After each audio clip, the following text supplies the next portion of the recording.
잉태하사 동정녀 마리아에게 나시고 본디오 빌라도에게 고난을 받으사 십자가에 못 박혀 죽으시고 장사한 지 사흘 만에 죽은 자 가운데서 다시 살아나시며 하늘에 오르사 전능하신 하나님 우편에 앉아 계시다가 저리로서 산자와 죽은 자를 심판하러 오시리라. 성령을 믿사오며 거룩한 공예와 성도가 서로 교통하는 것과 죄를 사하여 주시는 것과 몸이 다시 사는 것과 영원히 사는 것을 믿사옵나이다. 아멘. 우리 다 함께 찬송가 91장 찬송하겠습니다.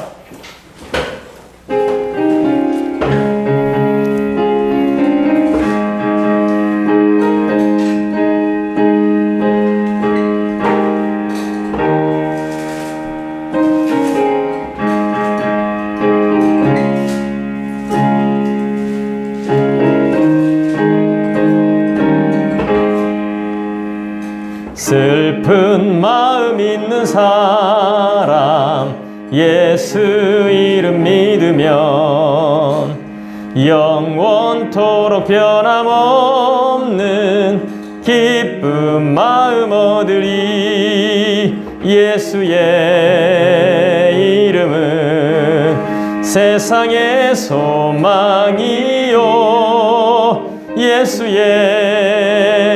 이름은 천국의 기쁨일세. 거룩하신 주의 이름 너의 방패 삼으라. 환난 시험 당할 때에 주께 기도드려라. 예수의 이름은 세상에 예수의 이름은 천국의 기쁨일세. 존귀하신 주의 이름 우리 기쁨 되도다. 주의 품에 안길 때에 기뻐 찬송 부르리. 예수의 이름은 세상의 소망이요 예수의 이름은 천국의 기쁨일세. 우리 갈 길 다 간 후에 보좌 앞에 나가 왕의 왕께 경배하며 멸류관을 드리리. 예수의 이름은 소망이요 예수의 이름은 천국의 기쁨일세. 우리 하나님의 말씀 함께 찾아보도록 하겠습니다. 누가복음 23장 말씀입니다. 누가복음 23장 1절부터 12절까지 말씀입니다. 누가복음 23장 1절부터 12절까지 말씀. 네, 마스크는 이렇게 좀 올려 써주시기 바랍니다. 코 쪽에 이렇게 내려오게 하지 마시고 잘 올려서 잘 사용해 주시기 바라고요. 누가복음 23장 1절부터 12절까지 말씀이 되겠습니다.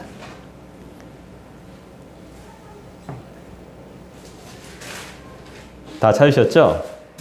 23장 1절부터 12절까지 말씀입니다.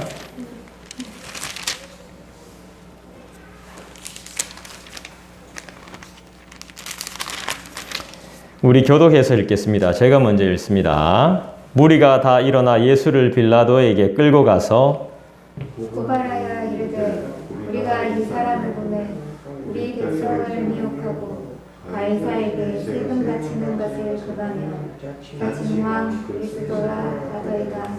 빌라도가 예수께 물어 이르되 네가 유대인의 왕이냐? 대답하여 이르시되 네 말이 옳도다. 빌라도가 대제사장들과 무리에게 이르되 내가 보니 이 사람에게 죄가 없도다. 무리가 더욱 강하게 말하되 그가 온 유대에서 가르치고 갈릴리에서부터 시작하여 여기까지 와서 백성을 소동하게 하나이다.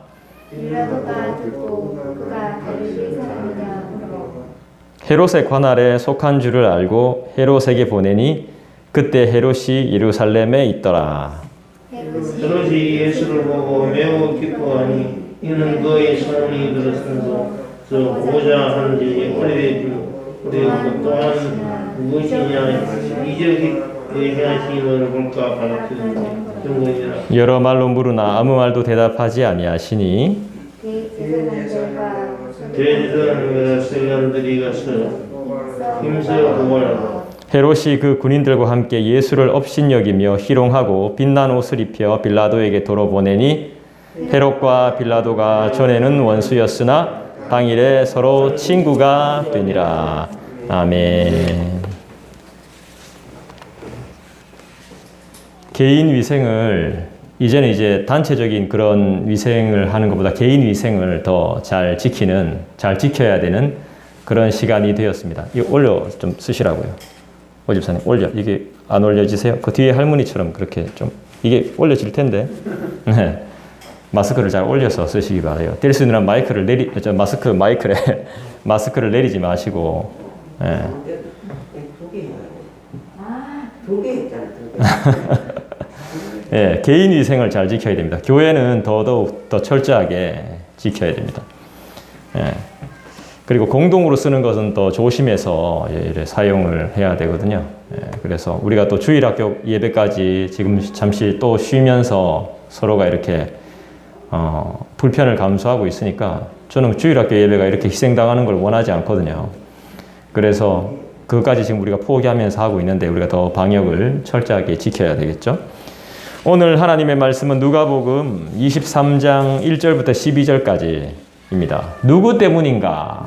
라는 제목으로 말씀을 전하겠습니다. 누구 때문입니까? 누구 때문에 우리가 이런 고통을 겪고 누구 때문에 우리가 이런 어려움을 겪고 누구 때문에 힘든 삶을 살고 있습니까? 우리는 누구 때문이라고 말해야 될까요? 예수님의 죽으심은 누구 때문이죠? 우리 때문입니까? 네. 하나님의 계획하심도 있었죠. 그죠? 하나님의 계획하심이 있는 그리스도의 죽으심. 그리스도의 죽으심은 헛되지 않습니다. 이런 죽으심이 없죠. 보통 사형 판결을 받아서 밤에 잡혀서 그 다음날 죽는 경우는 잘 없습니다. 예수님의 죽음의 시간이 굉장히 짧았습니다. 잡혀서 사형 언도까지 굉장히 짧은 시간이었습니다. 세상에 이런 재판은 없어요. 물론 이제 무협 영화나 여러분들 잘 읽어보셨던 삼국지 이런 것들 읽어보셨죠? 그런 뭐 소설이나 이런 것들은 보면 이제 왕이 마음에 안 들어서 이런 나쁜 놈이 있나? 이놈이 충신이냐? 아니면 배신자냐? 반역자냐? 이래 돼가지고 잘못해서 이제 막 칼 뽑아가지고 바로 목을 치는 그런 경우는 있죠. 근데 소설일 뿐이고, 소설. 근데 그게 알고 보니까 충신인 거예요. 반역자가 아닌 거예요. 충신인 거예요. 잘못 죽인 거죠. 아이고야 하면서 잘못 죽인 거예요. 그런 경우는 있었어도 예수님의 재판처럼 사형을 시키려고 죽이려고 하는 경우, 이런 경우에 한 번에 그냥 뭐 변호하는 사람도 없고, 막 죄인을 이리저리 막 끌고 왔다 갔다 하다가 그냥 이렇게 죽여버리는 경우는 거의 없습니다. 그리고 십자가에 못 박혀 죽는 거 여러분들 설명 들어본 적 있으세요? 십자가에 못 박히면 어떻게 죽습니까? 호흡 곤란으로 거의 죽죠. 건강한 사람은 십자가에 매달려서 일주일 동안도 있습니다. 그 매달린 채로 얼마나 고통스럽겠어요. 땡볕에. 그 팔레스타인 그 사막 땡볕에 거기서 산 위에서 이렇게 일주일 동안 있다고 생각. 그때 건강한 게 오히려 짜증이 나죠. 빨리 죽어야 되는데 빨리 안 죽으니까. 그러니까 신포도주 마취제입니까? 그걸 입에 갖다 대고 버티다 죽으라는 거예요. 천천히 고통을 맛보면서 죽으라는 거예요. 이런 죽음이 없어요. 근데 예수님은 한 오전 9시경에 십자가에 달리셔서 오후 3시경에 돌아가셨죠. 건강한 사람은 이게 죽는 게 고통입니다. 오히려. 예수님의 죽으심은 누구 때문입니까? 제가 이거 한번 생각해 봤습니다. 누가복음 23장을 이렇게 보면서 나 때문이라면 그의 죽음이 나의 삶에, 나의 시간에, 내 인생에 어떤 의미가 있습니까? 한번 생각해 봅시다. 나 때문이라면, 예수님께서 나 때문에 돌아가신 거라면 이 죽으심이 어떤 가치가 있고 어떤 의미가 있는 겁니까? 나를 위해 대신 죽어줄 수 있는 사람이 있습니까? 여러분, 교회는 내 삶에 어떤 의미입니까? 어떤 가치가 있습니까? 이 교회는. 신앙의 성장과 믿음의 성장을 위해서 이 교회가 존재한다면, 여러분들의 삶에 존재한다면, 믿음의 성장, 신앙의 성장을 위해서 이 교회가 존재하고 있다면, 그렇게 생각하신다면 정말 다행입니다. 하나님을 만나고 그분의 깊은 은혜와 위로를 경험하는 곳이라고 여긴다면 정말 감사한 일입니다. 없어서는 안 될, 내 인생에, 내 삶에 이 교회는 진짜 없어서는 안 될 곳이다. 이렇게 믿고 계신다면 진짜 좋은 겁니다. 우리는 오늘 이 시간 분명히 배우고 알게 된 것을 한 주간 깊이 생각하고 또 생각할 수 있기를 간절히 원합니다. 잊어버리지 않게 한 주간 깊이 생각할 수 있는 저와 여러분 되기를 원합니다. 오늘 말씀은 예수님이 로마 총독인 빌라도를 만나는 장면입니다. 드디어 만났습니다. 예수님과 빌라도가 만났어요.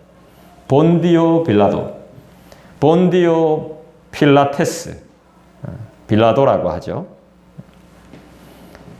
유대 종교 지도자들, 좀 더 쉽게 말해서 이스라엘의 종교 지도자들의 재판을 1차적으로 받고 왔습니다.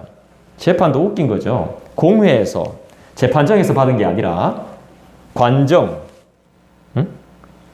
누군지 알죠? 그 누군가의 집에서 재판을 받고 온 거예요, 지금.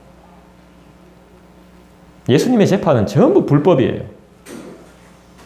재판석에서 받은 게 아니에요. 1차적으로 신문당하고 재판받고 예수님이 이제 빌라도에게 끌려와요. 왜 끌려옵니까? 조금 이따 설명드릴게요. 여러분들이 아시다시피 이스라엘, 유대라는 곳은 로마의 식민지 국가입니다. 우리나라가 어느 나라의 식민지였죠? 일본이었죠. 이해할 수 있겠죠? 로마도 그런 곳이었어요. 로마도.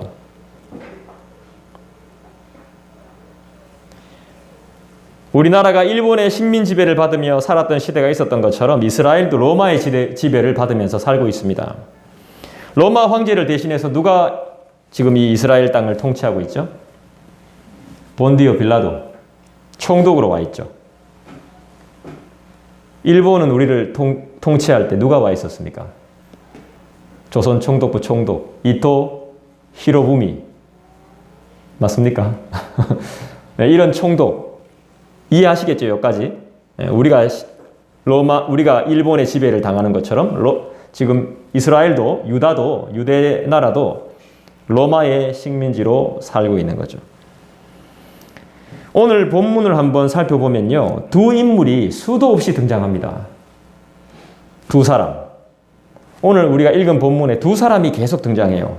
수도 없이 등장하는 걸 볼 수 있습니까? 볼 수 있습니다. 누굽니까? 1절, 3절, 4절, 6절에 누가 막 등장하죠?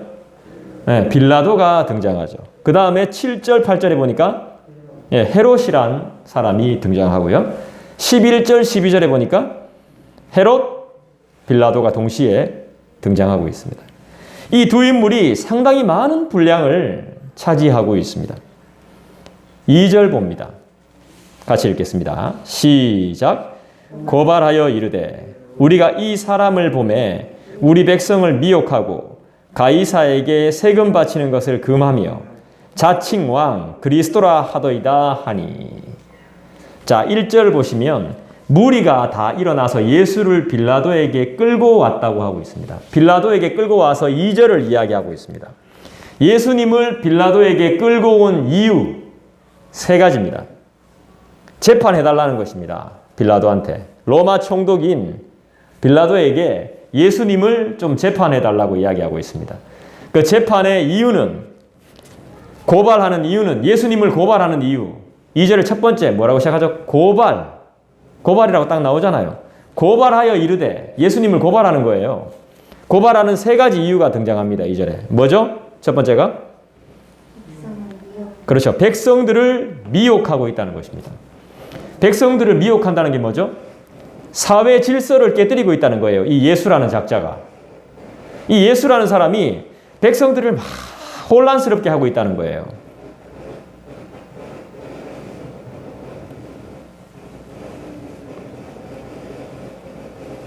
자, 그 다음에 두 번째 이유가 뭐죠? 세금 받는. 예, 두 번째 이유가 뭡니까? 지배국인 로마에 세금을 바치지 말라고 했다는 거예요.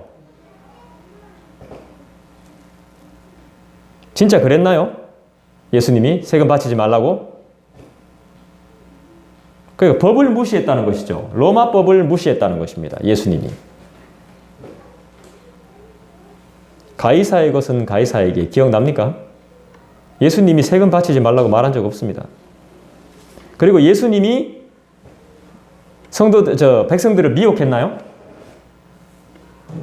미혹했어요? 미혹한 적 없죠? 예수님은 하나님의 나라를 전했죠. 예. 그 다음에 예수님은 사람들을 치료했죠.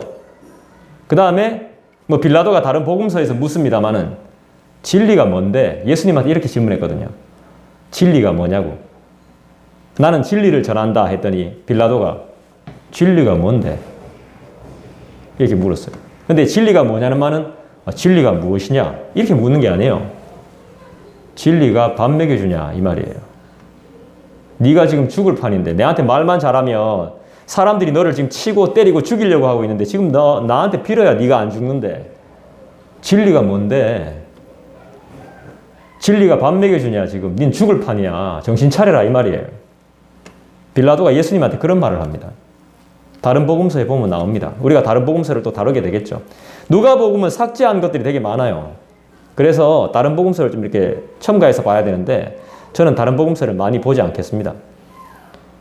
빌라도의 부인이 꿈꾸죠. 다른 복음서에 보면. 꿈꾸고 와서 예수 죽이지 말라 그래요. 불안하다고. 그런데 그 빌라도의 부인은 점성술에 심취한 사람이었어요. 이 배경들을 좀 알고 봐야 되거든요. 그래서 나중에 다시 우리가 복음서를 또 다룰 때 예수님에 대해서 우리는 계속 배울 겁니다. 그때 더 구체적으로 공부해 보도록 하겠습니다. 자, 세 번째로 고발하는 이유가 뭡니까?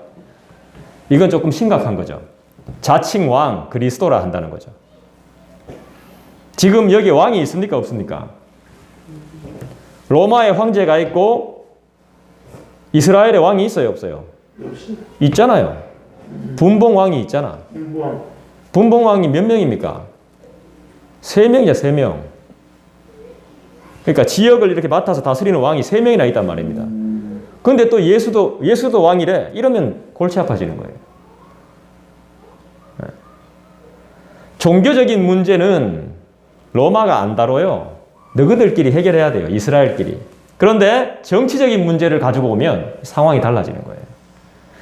예수님을 죽이려고 철저하게 계획을 한 거예요. 그래서 지금 정치적인 문제, 사회적인 문제, 법적인 문제를 가지고 빌라도한테 찾아온 거예요. 누가? 10절 봅시다. 10절 다 같이 읽겠습니다. 시작. 대제사장들과 서기관들이 예수님을 잡아서 이렇게 데리고 온 겁니다. 2절을 이야기하고 있는 거예요. 대제사장과 서기관뿐만이 아니라 무리들도 같이 왔어요. 자, 무리들이 왔다는 것은 결국 뭡니까? 돈 받고 왔다는 거예요. 돈 받고. 이 사람들이 그냥 움직이는 사람들이 아니에요. 요즘 이런 말 하죠. 유대자본. 무시무시한 유대자본이라고 들어봤어요? 유대인들의 자본? 말도 안 되는 일이 지금 세상에서 벌어져요. 그 자본이 어디서 나오냔 말이지. 사람들을 매수하고 기업을 매수하고 언론을 매수해요. 그래서 딴 뉴스를 막 전해요. 가짜 뉴스, 거짓말들, 사실이 아닌 것들. 그 돈이 다 어디서 나오냐는 거죠. 사람들이 일을 벌리기 위해서는 돈이 들어가요. 종교엔 돈이 엄청 많아요. 내가 어느 종교라고 말하지 않겠어요. 숨은 돈들이 엄청 많아요. 거기는. 그 돈을 어디다 쓰는지 몰라요. 심지어는 성경을 믿는다는 종교에 조폭들하고 연관되어 있는 곳도 있어요. 조폭들하고 연관되려면 어떻게 해야 되죠? 돈이 필요해요. 이땐 돈이 안 움직였을까요? 거짓말을 해야 되는데, 속여야 되는데, 무리가 필요한데, 주동자들이 필요한데요. 하지만 이 사람들은 다 자기들의 계획에 따라 움직인다고 생각했지만 이것도 다 하나님이 그냥 허락하셔서 돌아가고 있는 상황이에요.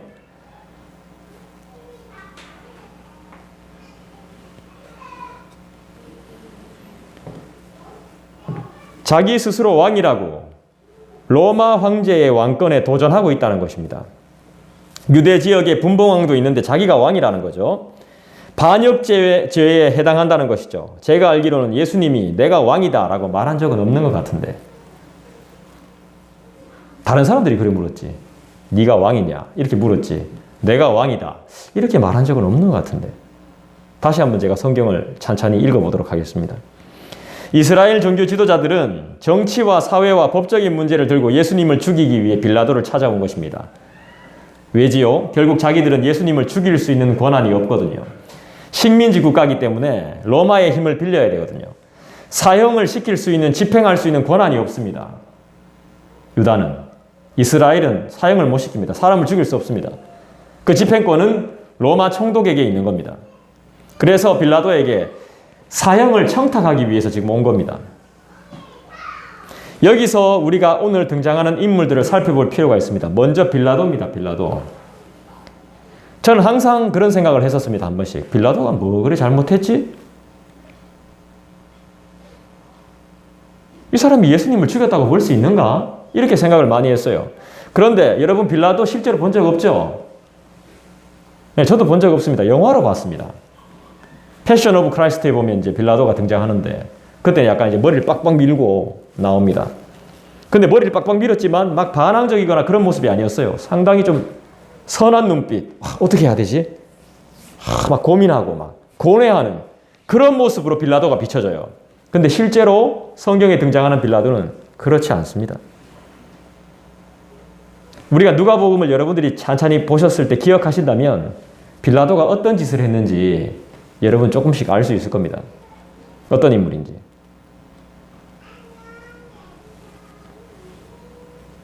일단 이 빌라도라는 사람은 상당히 자기중심적이고 권력 욕심이 상당히 많았습니다.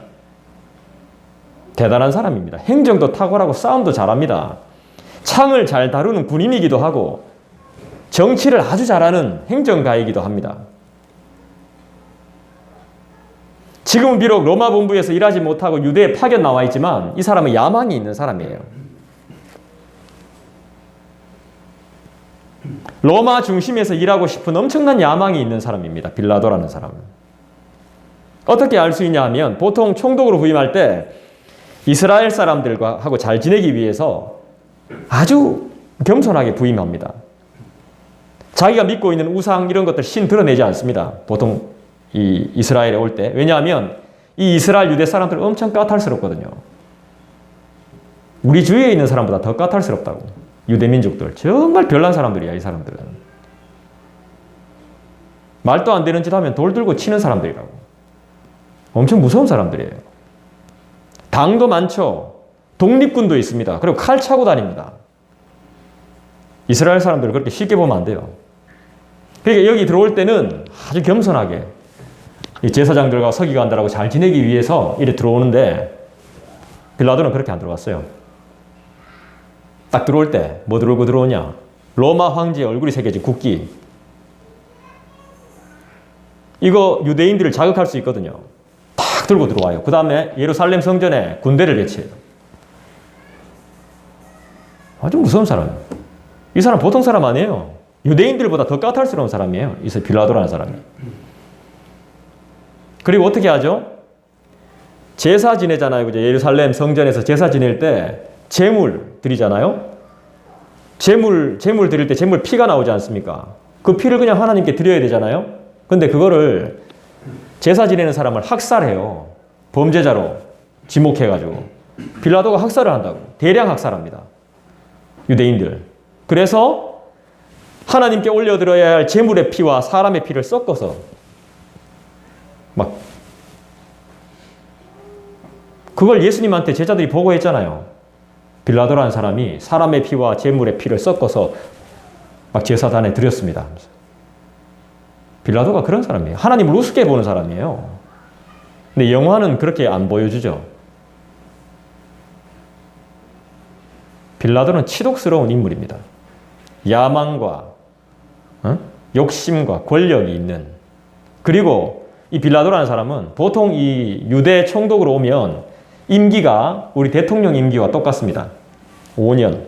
그런데 빌라도는 10년을 합니다. 10년을 재임해요. 일합니다. 총독으로. 그렇다면 이스라엘 분위기를 거의 다 압니다. 이스라엘의 상황도 잘 알고 이스라엘 사람들의 스타일도 잘 알고 여러 가지를 잘 아는 거예요. 그리고 자기가 재임하는 동안 절대로 밀란이 일어나면 안 돼요. 지금이 뭐죠? 예수님께서 잡히시던 이때가 6월절 명절이에요. 명절은 예루살렘으로 모든 사람들이 모여요. 그러면 이때 항상 요 시기 되면 우리가 다 긴장해야 될 시기가 있잖아. 응? 정부에서 긴장해야 될 시기가 있단 말이에요. 이때 되면 뭐 종교적으로 뭐가 움직이고 요 날짜가 되면 뭐가 움직이고 이런 걸 바삭하게 다 한단 말이에요. 빌라도는. 그래서 지금 예루살렘에 와 있는 거예요. 헤롯도 예루살렘에 와 있는 거예요. 명절이자 잔치자 행사가 있기 때문에 이때 또 갑작스럽게 밀란이 일어날 수요가 일어날 수 있거든요. 지금 다 긴장하고 있는 상태인 거예요.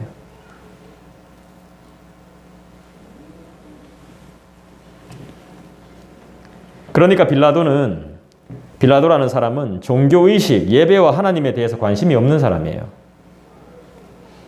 오로지 자기한테 관심 있는 사람. 자기 일과 또 다시 로마로 돌아가서 한 자리 하는 거. 어떻게 보면 자기가 왕이 되고 싶을 수도 있겠죠. 여기에 관심이 있는 사람이에요. 다른 거 필요 없는 사람이에요.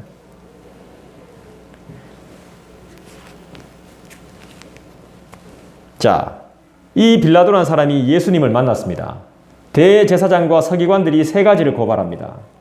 자, 첫 번째 뭐였죠? 미혹 문제죠. 미혹.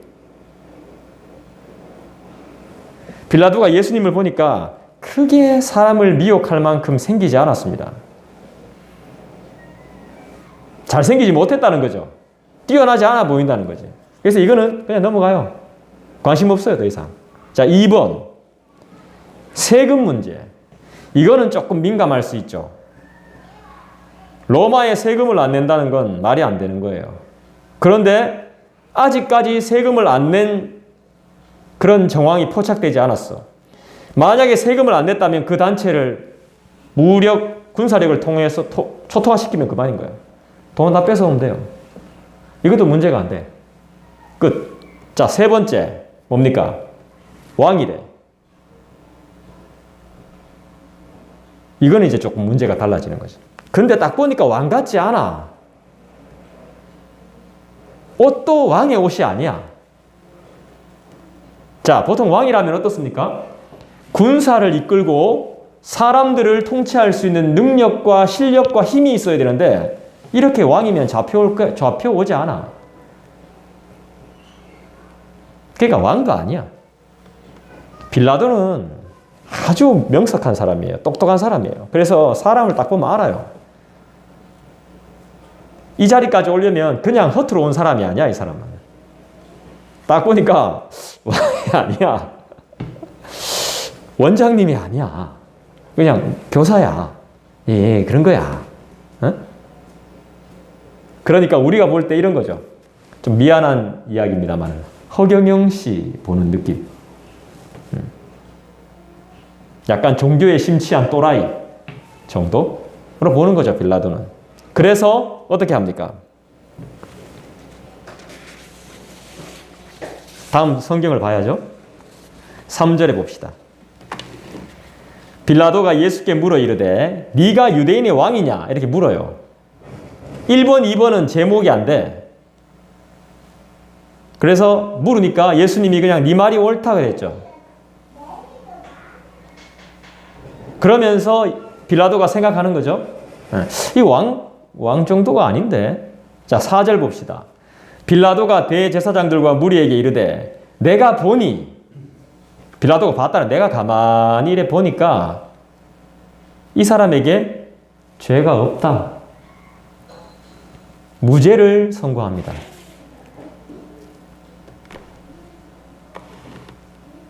재판 결과는 무죄. 자기가 야망이 있기 때문에 야망이 있는 사람은 딱 보면 안다는 거예요. 간파할 수 있다는 거예요. 근데 이 사람은 그런 사람이 아니라는 거예요. 미혹할 사람도 아니고 세금 못 내게 할 사람도 아니고 왕으로 말할 사람도 아니라는 거예요. 그러니까 유대 종교 지도자들이 지금 거짓말하고 있다는 걸 된반에 아는 거예요. 무죄. 딱 하니까 5절에 뭐라고 나옵니까? 5절 한번 여러분 다 같이 읽어볼까요? 시작. 무리가 됐습니다. 이 무리들 돈 받았다니까.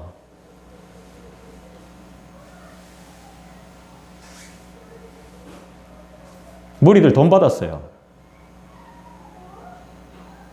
예수님 죽여야 된다는 거예요. 더 강하게. 안 돼요. 이거 안 돼! 하면서. 죄 없다니 안 돼! 죄를 만들어냈으면서. 지금 사람 바보 만들고 있으면서. 사람 죄 뒤집어 씌워가지고 지금 사람 죽이려고 하고 있으면서. 우리가 5절에서 유심히 봐야 될 단어가 더욱 강하게입니다. 더욱 강하게. 밀어붙이는 거예요. 빌라도를.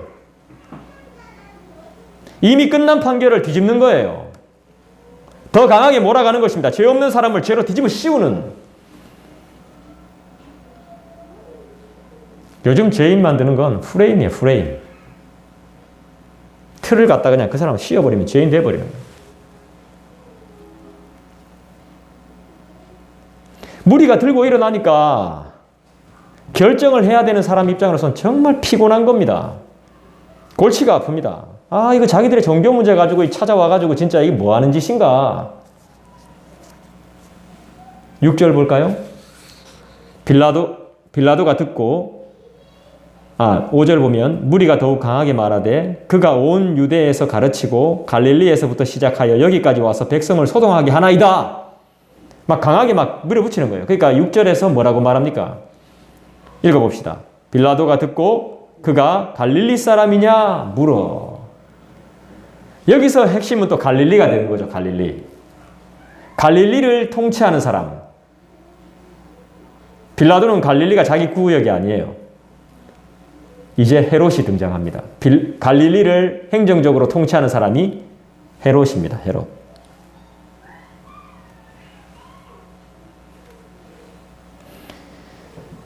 이 골치 아픈 종교적인 문제를 벗어날 수 있게 됐습니다. 빌라도가. 이 문제를 헤롯에게로 넘겨버립니다. 7절 읽어볼까요? 7절, 8절 읽겠습니다. 시작.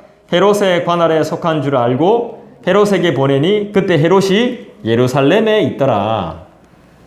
헤롯이 예수를 보고 매우 기뻐하니 이는 그의 소문을 들었으므로 보고자 한 지 오래였고 또한 무엇이나 이적 행하심을 볼까 바랐던 영고더라. 이제 예수님은 헤롯을 만나게 됩니다. 헤롯 안티파스입니다. 헤롯 안디바라고도 하죠. 이 사람이 누구냐? 맞춰보십시오. 이 사람 누굽니까?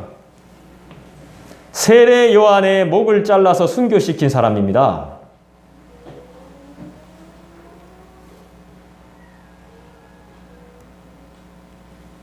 이 사람은 한때 믿음의 위치에 있었던 사람입니다. 하지만 지금은 믿음을 완전히 저버린 상태. 세례 요한을 죽이긴 했어도 요한의 말을 듣고 선지자를 두려워할 줄 알고 섬길 줄 아는 사람이었습니다. 선지자의 말을 들었던 사람이에요. 근데 지금은 없습니다. 세례 요한도 없고 예수님의 소문을 들었습니다. 이 사람이. 그랬더니 세례 요한, 내가 목 잘라 죽인 세례 요한이 다시 살아 돌아온 거 아이가? 이랬다니까. 성경에 나오는 이야기입니다. 지금 제가 하는 이야기는.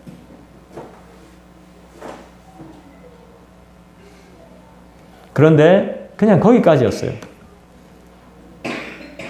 저는 개인적으로 이 사람의 직분, 화려한 재산 이런 것들을 떠나서 헤롯이라는 사람을 한번 그냥 보고 싶어요. 인간 헤롯. 도대체 어떤 사람인지. 6월절 기간에 정말 많은 사람들이 하나님의 말씀을 듣고 예배하기 위해서 예루살렘에 모였습니다. 헤롯도 예루살렘에 왔습니다. 왜 온 걸까요? 이스라엘의 유다의 분봉왕이니까 참석한 거죠. 그냥 있어야 되니까. 하나님을 예배하고 찬양하고 하나님을 섬기기 위해서 예루살렘에 온 게 아닙니다. 분봉왕이니까 직분 때문에 그냥 온 거죠. 예루살렘에 또 자기만의 궁궐이 있거든요. 휴가차 온 거예요. 휴가차. 일반 사람들은 방 얻기도 힘든 이 시간에 궁궐이 있단 말입니다. 행사에 참여하는 것이지 믿음이 있는 상태가 아닙니다. 헤롯은.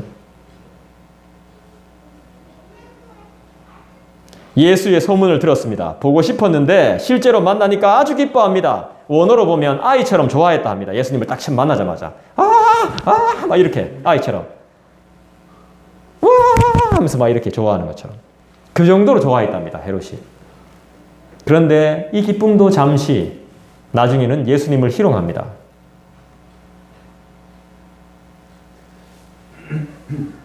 빌라도도 예수님을 만나고 헤롯도 예수님을 만났는데 이 사람들의 삶은 전혀 변화되지 않아요.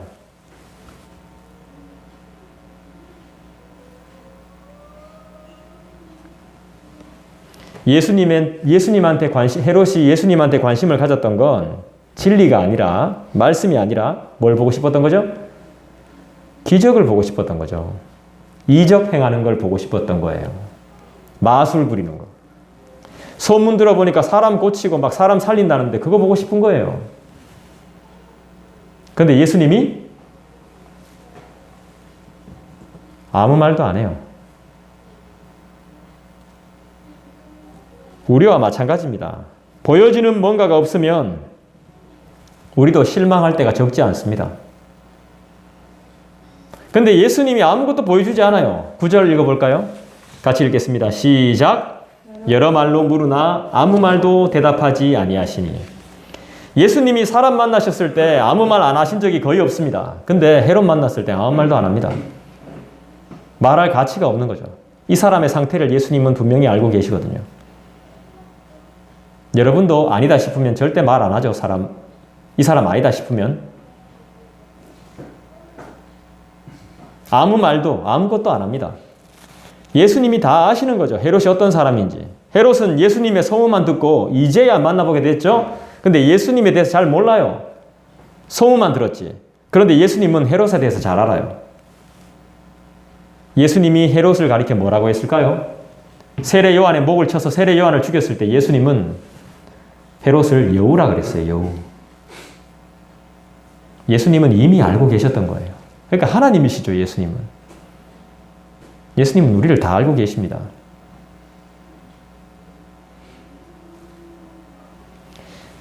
신앙생활도 마찬가지입니다. 소문은 들었어요. 예수 믿으면 좋다더라. 교회 가면 잘해준다더라. 재밌다더라. 여러 가지 이야기 다 듣고 왔습니다. 그리고 어렵게 교회를 찾아왔습니다. 근데 생각했던 것보다 별로입니다. 처음엔 신기하기도 하고 좋기도 하고 신선했는데 적응해보니까 특별한 게 없더라는 것입니다. 그때부터 중요하지 않은 것이 눈에 들어오기 시작합니다. 말씀이 사라지고 사람이 보이는 거죠. 이 교회는 왜 이러노? 응? 이 교회는 분위기가 왜 이러노? 이 교회는 사람들이 왜 이러노? 진짜 봐야 될 걸 안 보고 다른 게 이제 눈에 들어오기 시작하는 거죠. 그 사람이나 저 사람이나 이 사람이나 다 똑같더라. 재미가 없습니다. 자꾸 기도 하락하고 지루한 성경 보락하고 보이지도 않는데 자꾸 주님 보락하고 어떻게 하는지도 모르겠는데 주님 의지하라 하고 참 답답한 겁니다. 신앙생활이. 결국 은혜 받기 직전에 은혜를 놓아버리는 것이죠. 헤롯이 그런 사람입니다. 신앙이 지겹습니다. 자기의 삶이 무료합니다. 재미가 없습니다. 왕도 할 맛이 안 나는 겁니다.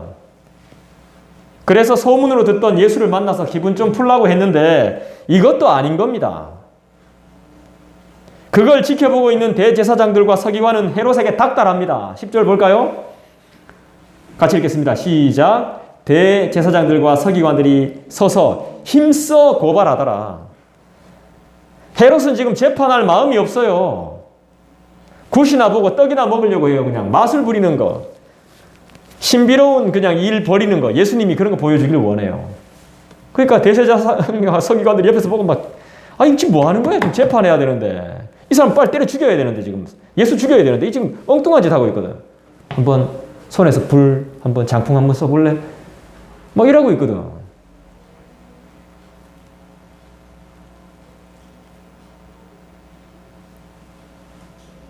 힘써. 아까 더욱 강하게라고 나왔죠? 지금은 힘써 막 고발하고 있는 거예요. 막 죽이려고. 헤롯은 자기 일을 할 수 있는 상태가 아닙니다, 지금. 재판은 더더욱 못해요. 11절 보시죠. 헤롯이 그 군인들과 함께 예수를 업신여기며 희롱하고 재판 안 합니다. 빛난 옷을 입혀 빌라도에게 도로 보내니 왕의 옷을 입히는 거죠.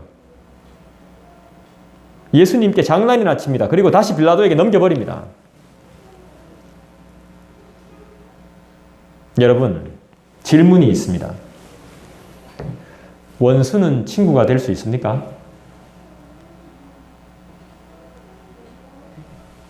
될 수 있어요? 12절 보세요. 여러분들 읽어주시죠. 시작. 헤롯과 빌라도가 전에는 원수였으나 당대 서로 친구가 됩니다. 네, 원수인데 친구가 됐습니다. 저는 원수가 친구가 되는 건 일시적이라고 생각합니다. 그리고 목적이 있기 때문이라고 생각해요.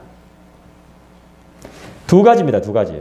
진짜 친구가 될 수 있느냐, 아니면 진짜 친구가 될 수 있다, 아니면 진짜 그냥 일시적으로 친구가 될 수 있다. 원수는 원어상으로 보면 이런 표현이 나옵니다. 팽팽한 줄, 팽팽한 줄, 팽팽한, 끊어진, 너무 팽팽하면 끊어지죠, 그죠? 근데 사람이 모이는 곳에는 항상 두 가지의 의견이 나올 수밖에 없어요. 좌파, 우파, 이 생각, 저 생각. 항상 공동체는 두 가지로 나눕니다. 그래서 팽팽합니다. 자기 생각이 확실히, 말은 안 하지만 자기 생각들이 꽉 있는 거예요. 팽팽해요. 보이지 않는 줄이 있어요. 그거를 성경은 화살이라고 표현해요. 팽팽한 활. 그래서 딱 당겨서 누구한테 겨눠서 탁 쏠 수 있는 거예요. 위험한 거예요. 아주 위험한 거예요. 이 팽팽함은. 원수 사이는 굉장히 위험한 상황인 거예요. 그래서 누구든지 탁 겨눌 수 있는 거죠. 당겨서 탁 쏠 수 있는. 누구든지 상처를 줄 수 있고 누구든지 죽일 수 있는 상태. 원수. 그렇지만 또 다른 편으로는 성경은 이렇게 표현하죠. 그렇게 되지 말기를 원하죠. 그 팽팽한 줄이 여러 줄이 모여서 악기가 되기를 원합니다. 예를 들면 하프. 줄들이 이렇게 모여서, 팽팽한 줄들이 모여서 연주할 수 있는. 교회 공동체는 그렇게 돼야 되는 거예요. 기타도 마찬가지예요.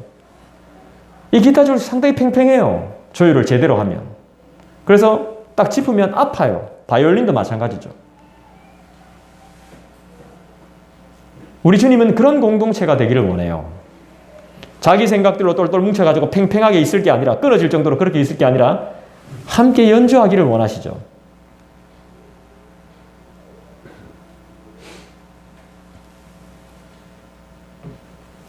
진짜 자신을 위해 목숨을 버릴 수 있는 진정한 벗은 될 수 없어요. 이 두 사람이 지금. 당일날 친구가 됐거든요. 뭔가의 하나의 목적을 가지고 동맹을 맺었단 말입니다. 원수에서 친구가 된 이 두 사람의 열매는 뭘까요? 궁금합니다. 무엇을 위해 이 원수가, 헤롯과 빌라도는 원수였는데 친구가 됐을까요? 무엇을 위해서? 누가가 어떤 의도로 이걸 기록했는지 잘 모르겠습니다.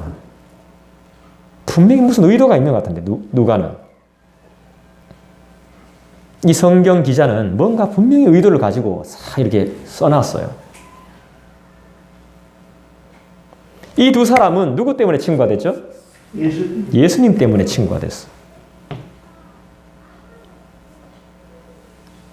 원래는 죽어야 될 바라바가 예수님 때문에 안 죽습니다. 알까? 원래 명절에 한 사람씩 놓아주는 풍습이 있잖아요. 죄인 한 사람. 바라바를 놓아주소서. 예수를 십자가에 못 박으소서. 바라바는 진짜 까딱하면 죽는 순간인데 예수님 때문에 놓아줬어요. 알까? 그 다음에 어떻게 살았어요? 바라바. 안 나오잖아요, 성경에.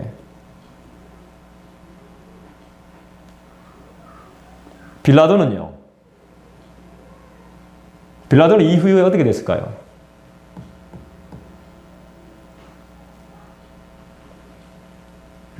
이 두 사람은 예수님 때문에 친구가 됐어요. 예수님을 죽이는 일, 그 일을 끝내고 나면 이 두 사람은 또 어떤 길을 가게 될까요? 여러분 시편 2편을 잠깐 찾아봅시다. 시편 2편.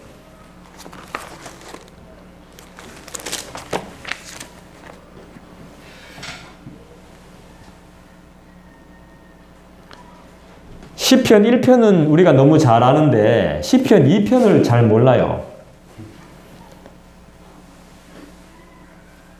자, 시편 1편이 어떻게 시작하고 있습니까? 1절. 같이 읽어봅시다. 시작. 복 있는 사람은 됐습니다. 복 있는 사람은으로 시작하죠. 자, 2편 맨 끝에는 어떻게 끝나죠? 자, 12절 한번 읽어봅시다. 시작. 그의 아들에게 입맞추라. 그렇지 아니하면 진노하심으로 너희가 길에서 망하리니 그의 진노가 급하심이라. 여호와께 피하는 모든 사람은 다 복이 있도다. 복 있는 사람은 결국에는 뭡니까? 주님께 있는 자가 복이 있는 겁니다. 주님 안에 있는 자가, 주님 품 안에 있는 자가. 그 1편과 2편은 결국 한 권입니다. 한 편이에요, 한 편. 그 나눴다 보니까 이게 1편은 사람들이 잘 기억하는데 2편이 막 그냥 새로워요. 낯설어. 근데 2편 1절부터 한번 보세요. 어찌하여 이방 나라들이 분노하며 민족들이 헛된 일을 꾸미는가? 세상의 군왕들이 나서며 관원들이 서로 꾀하여 여호와와 그의 기름 부음 받은 자들을 대적하며 우리가 그들의 맨 것을 끊고 그의 결박을 벗어버리자 하는도다.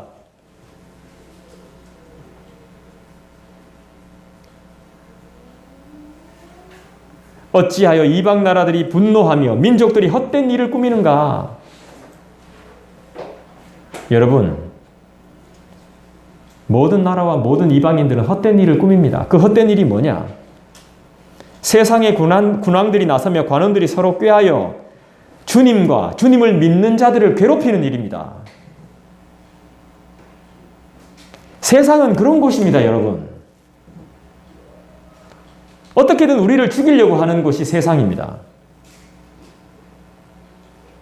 그런데 그 모든 것들을 하나님은 다 알고 계시며 비웃고 계신다는 것입니다. 그래서 복 있는 사람은 주님의 품 안에 있는 사람이 복 있는 사람입니다. 다시 누가복음으로 돌아와서 원수에서 친구가 되었다는 것은 결국 믿는 자들을 죽이기 위한 것입니다. 연합과 동맹을 맺는다는 것은 믿는 자를 핍박하기 위한 것이에요. 지금 교회를 핍박하는 거 안 보여요?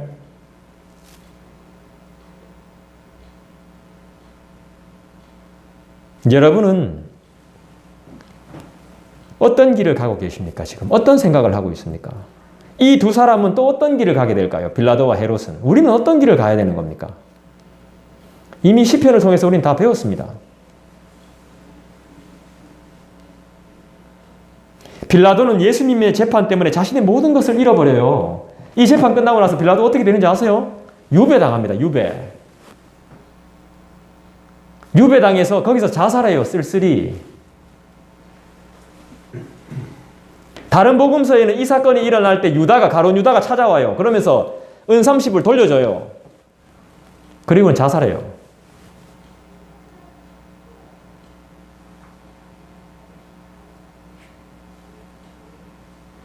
누가복음엔 그 기록이 없어요. 그런데 다른 복음서 마태복음에는 그게 있어요.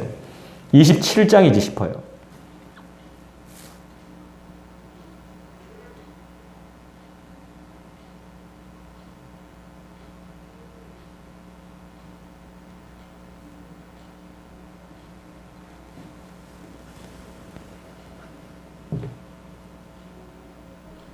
이게 전설이에요, 전설. 실제로는 모르겠는데 그렇게 됐다는 전설입니다. 전설이 전해져 내려옵니다. 야망을 이루려고 했는데 예수님 때문에 야망을 이루지 못해요.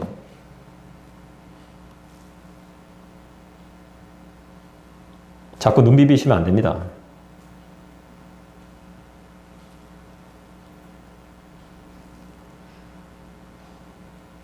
누구 때문입니까? 여러분, 누구 때문에 우리는 이렇게 아프게 살고 힘들어하고 있습니까? 예수님은 그냥 호기심의 대상입니까?